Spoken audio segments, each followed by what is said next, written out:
Ontario now offering more financial help to businesses impacted by the latest round of shutdowns. So a $10,000 grant for eligible businesses, including restaurants, gyms, theaters, and museums, is being made available. Businesses that qualified for the Ontario Small Business Support Grant won't need to apply to this new program.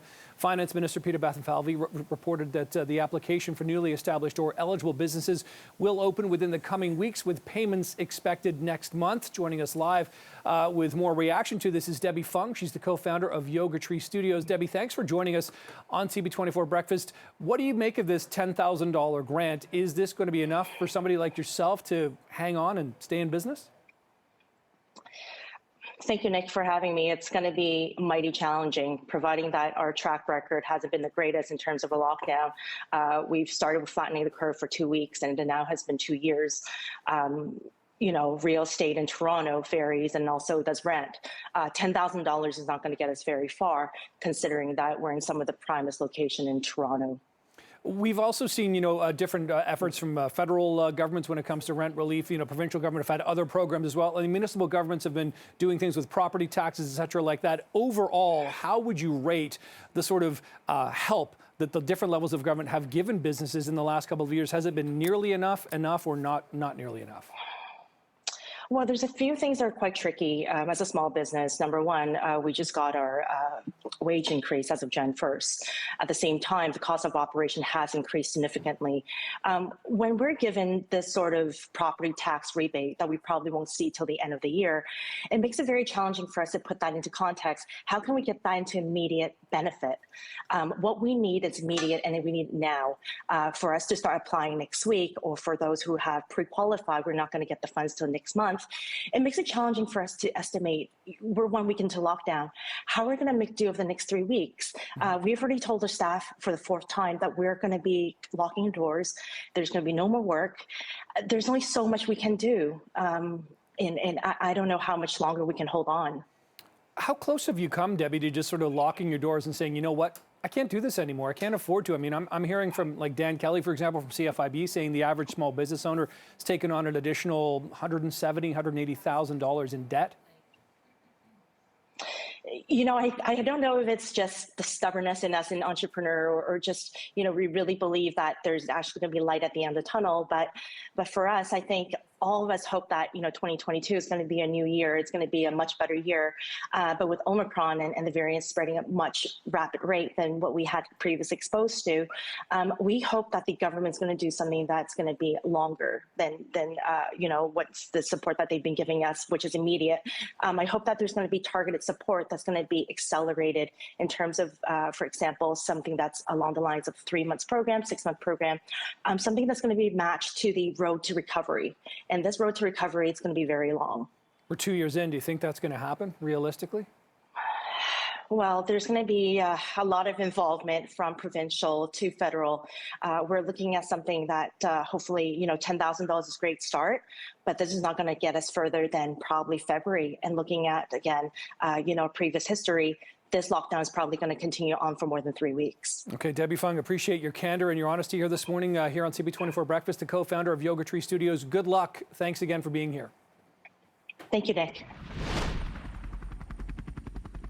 Well, Canada's tennis players are off to a strong start for the 2022 tennis season as Felix Auger-Aliassime and Denis Shapovalov, El Chapo, came back from a few stutters to claim the ATP Cup over Spain over the weekend. Yet another tremendous story to emerge in Canada's tennis scene. Michael Downey is the president and CEO of Tennis Canada. He joins us now. Michael, do you have a voice after all that cheering you must have been doing early Sunday morning? Well, I got in some extra sleep in the afternoon because I was up about 1 a.m., but it was very exciting to see these two young men and the team actually win the title in Australia. Michael, Felix and Denis have definitely been making their mark on the ATP Tour over the last couple of years, but they really are emerging as future stars of this event. What does this say to you, and how significant do you put this in Canadian tennis lore, the fact that, Team Canada has won the ATP Cup? Oh, it's very significant because you're talking about two young men. Dennis is only 22 and Felix is only 21. So they've got a decade plus of excellence ahead of them. So I think Canadians are in for a phenomenal run here. This will not be the last time they win the ATP Cup or the Davis Cup or win, hopefully win Grand Slam titles or the National Bank Open here in Toronto. These guys are in for a phenomenal decade. Yeah, we had Carl Hale on, the tournament director for the National Bank Open, just yesterday on CP24 talking about the significance as well. What do you attribute all this to? I mean, where has this, incredible leaps and bounds, Michael, that Tennis Canada has taken, that the Canadian, tennis players are now, they're not just sort of threats every once in a while. They are threats week in and week out, whether it's on the men's tour or we can't forget, Leila, Annie, Gabby, Bianca on the women's tour as well. Yeah, first of all, the credit has to go to the players because they're obviously the ones on court and winning the points and winning the games and winning the sets. But I think a lot of it actually started back in 2011 when Milos Raonic broke through. And if you recall, that's over a decade ago. He was a qualifier in the Aussie Open, got to the fourth round, then he won a tournament in San Jose, and he was well on his way. And I think he brought a level of not only inspiration, but a level of belief. He had trained at our Montreal National Training Center. That's the same center that Felix trained in, the same center that Bianca spent some time in. And I think those kids at that time were like young teenagers. They were 11, 12 years of age. And I think they looked up to Milos to say, hey, if he put in the time, if he broke through, if he won, we can do the same thing. And I think that is what's happening here. And these kids, while they're only 21 and 22 and Layla being 19, they're inspiring the 11, 12s and 13-year-olds in Canada, if not older. So we're going to see this continual cycle of Canadians being successful on the grand stage. Yeah, success reaps success, indeed, no doubt about that. Michael, let's talk Aussie Open as well. And one of the headline stories, of course, coming up before the tournament even begins on Monday is Novak Djokovic and his, exemption, lack of vaccination, etc. How much of a distraction do you think that's going to be overall to the tournament? And what do you make of the fact that it looks like, as of this second anyway, he's going to be playing? Well, I think it's going to be an ongoing distraction. That's just the nature of the beast here. And I think every time he plays, there's going to be some commentary about, what happened to him.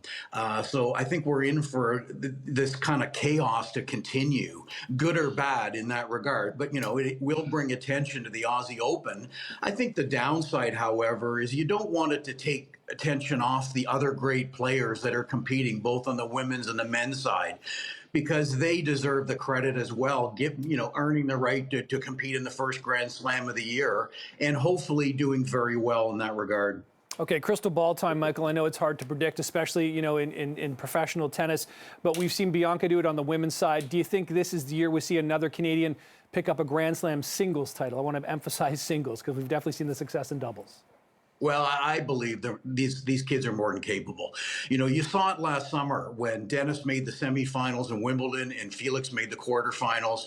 You saw it in New York where Layla made the finals and Felix made the semifinals. They're all knocking on the door. And if you're knocking on the door, you're going through the experience that's necessary to put together 5, 6, 7 phenomenal matches. So all of these Canadians are more than capable of winning a singles Grand Slam title, and I'd like to say multiple. We're in for a great decade, and Canadians should look forward to every Grand Slam because there's no reason why these kids can't advance to the second week, go deep, and win the Grand Slams. Yeah, it is an exciting time for tennis indeed, and as someone who used to coach and play, it's especially thrilling for me. Michael, thanks so much. Great to have this conversation with you. Hopefully we can rejoin and talk more about some Grand Slam victories coming up throughout the year. Absolutely. Thank you for the opportunity. All right, take care.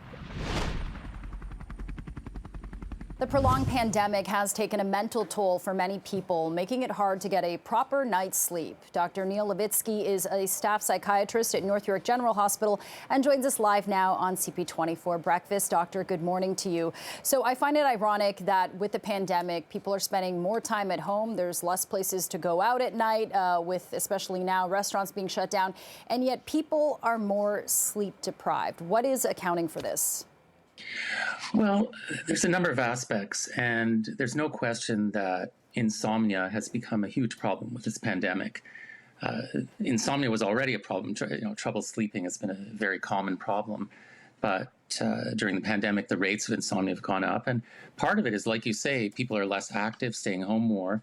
And if we're less active, we don't have as good a sleep drive. So it's more difficult to fall asleep at night. And then you add the stress, that the background worry about this. No wonder so many people are having trouble sleeping. Dr. Levitsky, what are exactly the kind of short-term and long-term goals of not getting enough sleep? And is it 7 hours of sleep a night? Well, a good question. There is a bit of a myth that there's like a certain number of hours sleep that everyone needs. And the average may be 8 hours, but there's a wide range. Some people get 6 hours and they're perfectly fine. Some people need 9 hours or more. So I think the best gauge is really how you feel during the day. If you feel rested enough, if you feel alert, if you have the energy to do what you want, then you've had enough sleep for what your body needs. Yeah, listen to your body. And you talked about exercise. That's kind of one of your 5 tips for getting better sleep. Can you go over some of the other tips you have to help people feel more rested and get that sleep? Yeah, there's a whole number of things that can help that are all part of cognitive behavior therapy approach to sleep. So, for example, having a consistent bedtime and wake time really helps.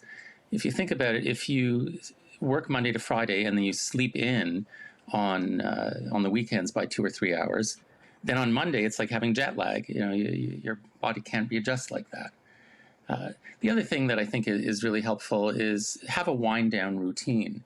So, at nighttime, maybe for the last hour before you want to go to sleep, turn off the television, ideally get off the screens if possible, do something that's more relaxing, do some reading, maybe do some relaxation exercises or meditation. But, if you are busy right up to the second you try to go to sleep, your body and mind don't want to, shut down that easily. Yeah, and that goes for not binge watching shows on streaming platforms right before bedtime as well. Oftentimes, my husband and I will fall asleep with the television on. You wake up at 3 a.m. with the light glaring in your face, and automatically that just throws your whole nighttime routine off. And you also talk about going to bed not feeling super hungry or super full. Why is that important? Well, the main thing is, I think many people have noticed this happening, that if you eat, very heavy, too late at night, then when you're trying to sleep, your body's trying to digest the food. You don't feel well. It's not so easy to fall asleep. On the other hand, that doesn't mean that you should be rigid and, don't eat a single thing from dinner till bedtime, because if you feel too hungry, that could interfere with sleep. Sometimes a light snack, an easily digested snack before bed can actually be helpful. And Dr. Levitsky, can you talk about some of the sleep aids that people might be using to help them get to sleep? For some parents, this is an emergency situation. They need to sleep right away so they get those hours. So I'm talking about melatonin, perhaps, or maybe even cannabis or THC to help them go to sleep. Is that okay? Well, yeah, so first of all, with melatonin is really quite safe. For the vast majority of people, it's pretty low risk. You buy it over the counter. The reality is that the research doesn't show that it has such a huge effect. So it's not a magic pill that you take melatonin and it'll knock you out. And you can actually get your own natural melatonin going by just dimming the lights and having less bright light on you for the last hour or so before bed. So, as for using cannabis compounds or people use even alcohol or other things, generally those aren't recommended because it might help you fall asleep, but then it interferes with sort of the proper stages of sleep. Now, there are some prescription medications that are quite safe. So, I think that if someone has a serious sleep problem, it's certainly worth talking to their family doctor about whether medication is indicated in their situation. But there are a lot of things that can be done, and there's no shortcut. If you have a lot of bad habits around sleep, you can't just compensate by popping a melatonin pill. Yeah, or popping a Benadryl. I guess you don't advise that as well, right? Yeah, and people I know sometimes take things like Benadryl and Gravol because the side effect is that it makes you drowsy. Right. But it's not really a long-term solution. No. Okay, well, Dr. Neil Levitsky, thank you so much for coming on CP24 Breakfast Morning to talk about sleep, something I think we all need a lot more of these days. We appreciate your time. Take care. Okay, thank you. Well, the federal government is backing down on its vaccine mandate for Canadian truckers. The new rules were set to begin this coming Saturday. However, Canadian Press reports that Canadian truck drivers will not have to quarantine if they are unvaccinated or have received only one dose. However, American truck drivers who are unvaccinated, they will still be turned away at the border. Trade associations in the U.S. and Canada had been pushing back against the restriction, which they say would put additional strain on supply chains. And of course, while we're worrying about food prices soaring with no real end in sight, the effects of Omicron also adding in some wrinkles, especially, of course, as perishable foods go to waste, as workers, of course, catching COVID, and concerns that non-Canadian unvaccinated drivers, that is, could be turned away at the border. Lots to get into. So we've got Sylvain Charlebois, Senior Director of the Agri-Food Analytics Lab at Dalhousie University, joining us this morning. Sylvain, always great to have you on the program. You're so, engaged in the situation here. So let's first talk about the reversal on the truck issue. Canadian truckers, unvaccinated Canadian truckers can come back in, but Americans still can't. What is that going to mean to our supply chain? Well, it's a relief, but we're not out of the woods yet. American truckers do truck in a lot of food for us, especially in the winter months. We actually buy well over $21 billion worth of agri-food products every year from the United States. 70% of it actually will go through the border on wheels. So there's lots of traffic, especially between November and March. So I would say that the vaccine mandate is ill-timed for Canada's food security. All right. And so from a food security point of view, there's one thing, but also from a pricing perspective in terms of what we're going to be hitting, what we're going to be hit for when we sort of show up at the grocery store to buy that food that's imported. Are you able, Sylvain, at this point to project what that may mean to prices? I know you do the research on an annual basis, but do you know in the short term what we may end up paying more because of this? Yeah, just a few weeks ago, you and I spoke about Canada's food inflation rate. We're expecting the inflation rate to reach perhaps 7% in 2022. This is not going to help. We don't know exactly to what extent this vaccine mandate would mean to our food inflation, but we're not expecting food prices to drop as a result of this. It's actually probably going to be the opposite. Yeah, right. Okay, so we'll have to dig even deeper when it comes to putting food on the table. The other, side of all this, of course, is this wave of Omicron, Sylvain, that has just been, sweeping not only across Canada, but North America and the rest of the world. The cases increasing rapidly. A lot of people getting sick. A lot of people can't go to work. That is likely having an impact on the chain as well. And certainly even just on the front lines at grocery stores. What are you seeing here? What are the biggest impacts to you when it comes to Omicron that you're seeing in your research? Yeah, so before Omicron, the food industry was experiencing supply chain fatigue, if you will. Omicron just made things worse. Right now, we're seeing a supply chain really running very, very slowly, which is why a lot of people are noticing empty shelves at the grocery store. It's no coincidence. Canadians will continue to be able to buy what they need, but if you're walking into the grocery store looking for things you want, you're going to end up being disappointed. And it may actually get worse as we see more American truck drivers being turned away at the border, unfortunately. Now, Sylvain, I know you're from the Agri-Food Analytics Lab, but I can remember, when this pandemic first got underway, jumping back to March of 2020 now, going to retail stores like, the big box stores and seeing people, walking out with, carts full of toilet paper, paper towels, things like that. Do you look at those sort of products and do you foresee a sort of run on that happening in the next little while? Human behavior is a funny thing. We don't know yet, to be honest. Back in March of 2020, I actually remember saying many times, as long as the border remains open, we should be okay. Canada's food security won't be compromised. This is the first measure impacting the border. That's what it's likely to start on January 22nd now. So that's why I'm a little bit concerned about what's happening with Ottawa and the vaccine mandate. I know a lot of people believe in vaccine mandates and they believe to be effective. And I'm not questioning that. I'm just questioning the timing right now. I think we may want to wait a little bit until we're over that Omicron hump and we're over that those winter months that are quite critical for trades. Yeah, that's a really interesting perspective you're bringing, Sylvain. So let's leave on this. What is your best advice now for, shoppers, you, me, anybody else who's got to go, of course, buy food, put some food on the table? What's your best advice at this time? I know you've talked about, enjoying tonight, things like that, but what else are you looking at or would you suggest?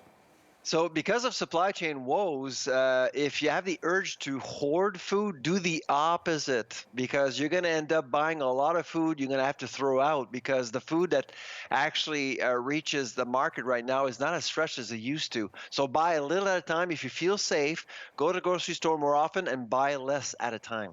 Okay, Sylvain, always appreciate the insight and analysis that you bring. The Senior Director of the Agri-Food Analytics Lab, Dalhousie. Thanks very much, and we'll talk soon. Take care. Take care. Bye-bye. It is Sports O'Clock, late edition. Time for my favorite Friday feature, Breakfast with Bar Down, as we welcome TSN digital content creator Eric Kirk to the show. Good morning, Eric. Morning, George. Thanks for having me. Good to have you here. So before we get into Super Wildcard Weekend, NFL, all of it on TSN, quickly got to get sneak in the breaking news here. Novak Djokovic, right? He's had his visa revoked second time. You know, if he misses out on the Aussie Open and getting that chance for 21, does this bruise or his reputation, or is it a mortal wound? I would say it's a very weird situation at the Australian Open. So Djokovic, world number one. So I would say his reputation on the tennis court is nobody really wants to play him. So him getting his visa revoked and facing deportation would be an insane blow to the tournament. And I'm sure everyone who would have to face him would be, kind of a little excited that they kind of bypassed that. But I don't know if it'll bruise his reputation in the game. He's still going to appeal the decision. So everything kind of seems day to day right now. Yep. It is all up in the air. All right, let's get to it. Life's good, football's better. I love the NFL. I know you do too. So let's start with the first game. Raiders at the Bengals. Vegas overcoming, that Gruden gate. Cincy with Burrow, looking for their first playoff win in what, like 100 years? Yes, since I believe Germany wasn't united the last time that the Bengals won a playoff game. So crazy game. Both quarterbacks playing in their first playoff game. The Raiders have overcome a ton of off-field issues this season.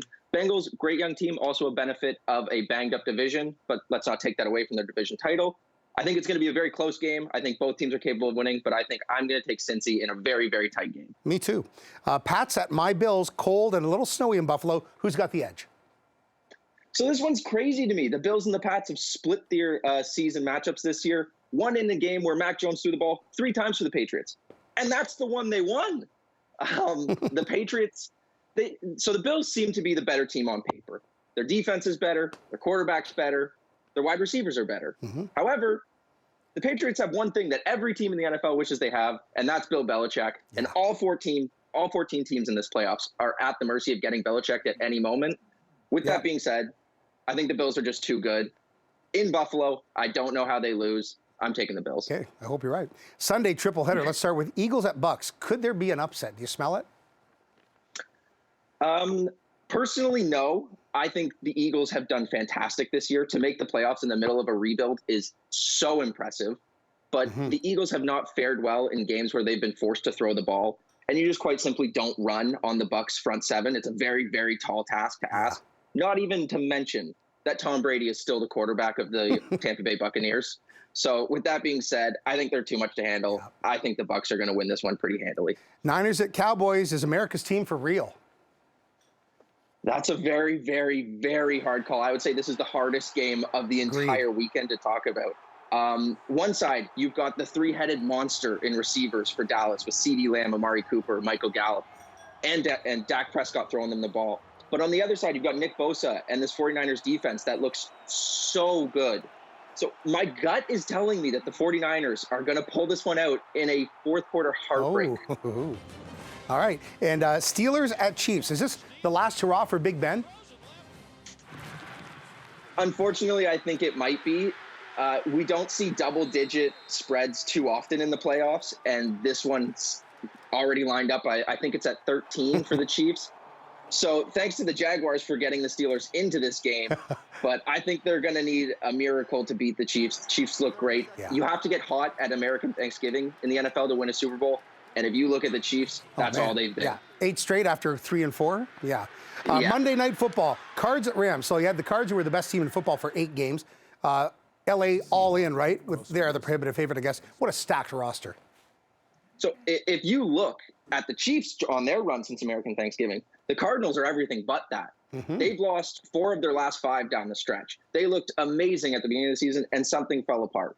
The Rams, however, have won 5 of their last 6, but those games are a little questionable. If the Rams take care of the ball and their defense plays well, I think the Rams are going to win this, and I think the Rams have a real shot at going all the way to the Super Bowl if they take care of the ball. So we're in line completely, except you took the Niners on a heartbreak over the Cowboys, which I've got the home team winning every one of these games on Super Wild Card Weekend. But it's going to be the best football. It is the best football, the best sports weekend of the season, all sports, and it's all on TSN.